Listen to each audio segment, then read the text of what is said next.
স্ত্রীকে কেন ভালো লাগে না পুরুষের? সকল পুরুষের পড়া উচিত।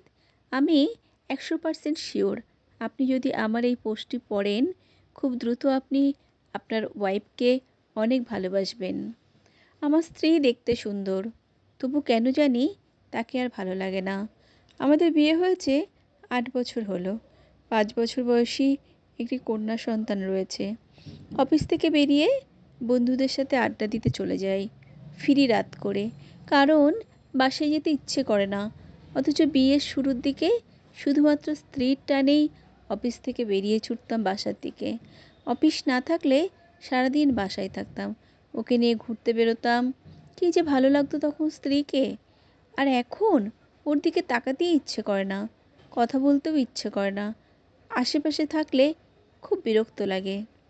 বাইরে থাকা অবস্থায় ওর ফোন এলে ধরি না, মেসেজ পাঠালে দেখি না। আর বাসায় থাকা অবস্থায় ও কিছু বললে অনাগ্রহের সাথে হাঁ হুঁ করে চুপচাপ থাকি। আর রাতে যদি কাছে আসতে চাই, আমি রূঢ় ভাষায় বলি, জ্বালাতন করো না তো, সারাদিন অফিস করে ক্লান্ত হয়ে আছি, একটু ঘুমোতে দাও। আসলে ক্লান্তি ট্লান্তি কিছু না, স্ত্রীকে ভালো লাগে না, এটাই মূল কথা।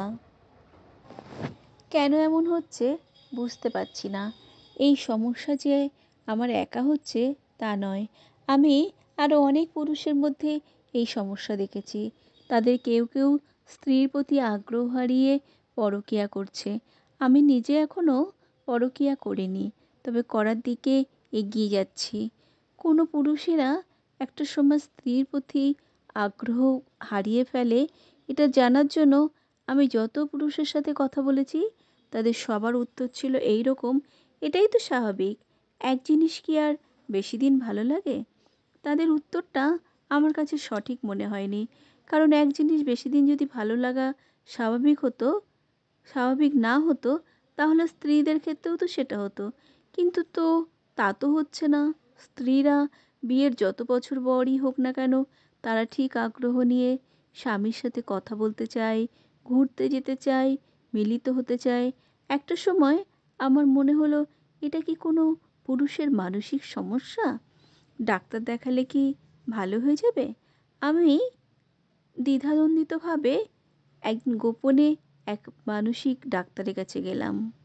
ডাক্তার আমার সমস্যার কথা শোনার পর বললেন, আপনি কি আল্লাহকে বিশ্বাস করেন? বললাম, জি করি। আল্লাহর একটা নির্দেশের কথা আপনাকে বলবো, যদি মানতে পারেন তাহলে আপনার এই সমস্যা দূর হয়ে যাবে, কোনো ওষুধপত্র লাগবে না, গ্যারান্টি দিচ্ছি। কি সেটা? সূরা আন-নূর। আল্লাহ বলেছেন, হে নবী, পুরুষদের বলে দাও তারা যেন নিজেদের দৃষ্টিকে সংযত করে রাখে এবং নিজেদের জন্য বেশি পবিত্র। এরপর ডাক্তার দৃঢ় কণ্ঠে বললেন, আল্লাহর এই নির্দেশ আপনি 1 মাস পালন করুন, তারপর নিজের পরিবর্তন বুঝতে পারবেন। সন্দেহ নিয়ে বললাম, এটাতেই কাজ করবে? ডাক্তার হেসে বলল, অবশ্যই হবে। আর আমাকে কথা দিতে হবে, আল্লাহর এই নির্দেশ আপনি নিখুঁতভাবে পালন করবেন, কোনো ফাঁকি দেবেন না। কথা দিলাম, ফাঁকি দেব না, নিখুঁতভাবেই পালন করব। শেষে ডাক্তার বললেন, 1 মাস পর আমার কাছে আসবেন। আসবো কথা দিয়ে ডাক্তারের চেম্বার থেকে বেরোলাম। চেম্বার থেকে বেরোনোর সময় দেখলাম একটা যুবতী রূপবতী মেয়ে একজন বৃদ্ধাকে নিয়ে ডাক্তারের চেম্বারে ঢুকছে। মেয়েটার দেহ দুর্দান্ত আকর্ষণীয়। আমি লোলুপ দৃষ্টিতে মেয়েটার পুরো অঙ্গের দিকে তাকাতে গেলে আচমকা মনে পড়ে গেল আল্লাহর নির্দেশের কথা। আমি সঙ্গে সঙ্গে চোখ সরিয়ে নিলাম এবং মাথা নিচু করে হেঁটে চলে গেলাম। এরপর পথে ঘাটে যদি কোনো মেয়ের দিকে চোখ পড়তো, তবে চোখ সরিয়ে নিতাম, দৃষ্টি নত করে হাঁটতাম।